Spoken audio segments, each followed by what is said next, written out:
Assalamualaikum warahmatullahi wabarakatuh. Perkenalkan, nama saya Ina Dwi Sirani Rahayu dari Fakultas Ekonomi, jurusan Akuntansi dengan NIM 721114202009. Di sini saya akan menjelaskan asuransi dalam mata kuliah Hukum Bisnis dengan dosen Bapak Prabowo Yudo Jayanto, SMSA. Daftar isi. Yang akan dibahas adalah sejarah munculnya asuransi, definisi asuransi, prinsip-prinsip pelaksanaan asuransi, jenis-jenis asuransi, dan polis asuransi. Sejarah asuransi. Pada tahun 3000 sampai 4000 sebelum Masehi, masyarakat Babilonia mengenal adanya perjanjian Hammurabi. Pada 1668 Masehi, di Coffee House London, berdirilah Lloyd's of London sebagai cikal bakal asuransi konvensional. Asuransi berkembang di Indonesia sejak pemerintahan Belanda yang menjamin keberlangsungan usaha di sektor perdagangan dan perkebunan di Indonesia. Namun perusahaan asuransi sempat vakum selama pemerintahan Jepang.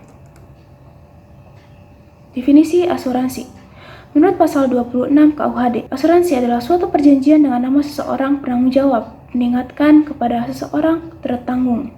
Kedua, menurut Profesor Wiryono Prodjodikoro SH, asuransi adalah suatu persetujuan di mana pihak yang menjalin berjanji kepada pihak yang dijamin untuk menerima sebagian uang sebagai pengganti kerugian.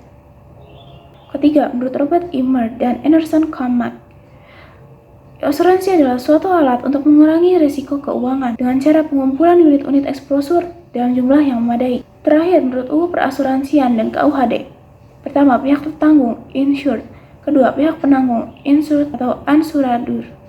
Ketiga, suatu peristiwa yang tidak tertentu atau evenement. Dan keempat, kepentingan interest.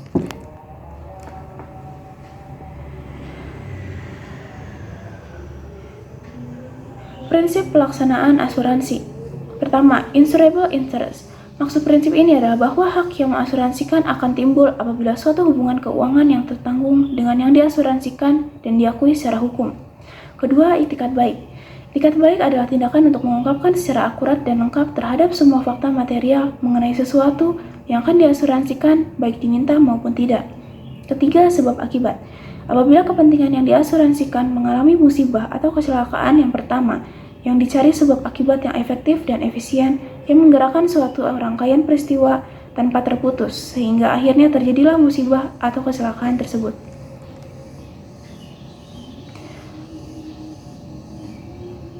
Yang keempat, ganti rugi, yaitu suatu mekanisme saat penanggung penyediaan kompensasi finansial sebelum terjadinya kerugian. Kelima, pengalihan. Diatur dalam pasal 284 Kitab Undang-Undang Hukum Dagang berbunyi, apabila seseorang penanggung telah membayar ganti rugi sepenuhnya kepada tertanggung, maka penanggung akan menggantikan kedudukan tertanggung dalam segala hal untuk menuntut pihak ketiga yang telah menimbulkan kerugian pada tertanggung.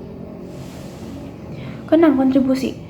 Penanggung telah membayar penuh ganti rugi yang menjadi hak tertanggung, maka penanggung berhak menuntut perusahaan lain yang terlibat dalam suatu pertanggungan.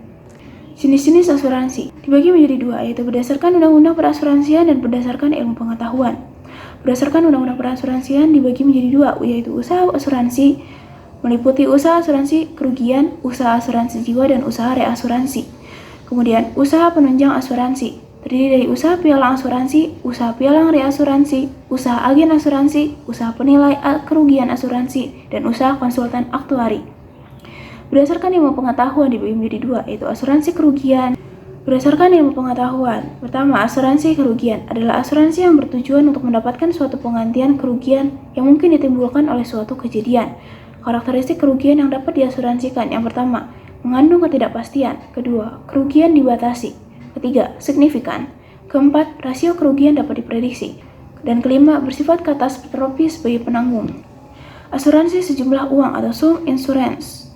Pertama, penanggung, tertanggung, dan penikmat, yaitu pihak yang menanggung beban risiko sebagai imbalan premi yang diterima dari pihak tertanggung. Kedua, evenement dalam asuransi jiwa, terdapat dalam pasal 304 KUHD tentang isi polis dan pasal 256 ayat 1 KUHD tentang isi polis. Ketiga, uang santunan dan pengembalian, yaitu sejumlah uang yang wajib dibayar oleh penanggung kepada penikmat dalam hal meninggalnya tertanggung sesuai dengan kesepakatan yang tertulis pada polis. Keempat, reasuransi, yaitu asuransi kembali oleh penanggung baik seluruh maupun sebagian risiko yang telah ditanggungnya kepada penanggung lain. Polis asuransi.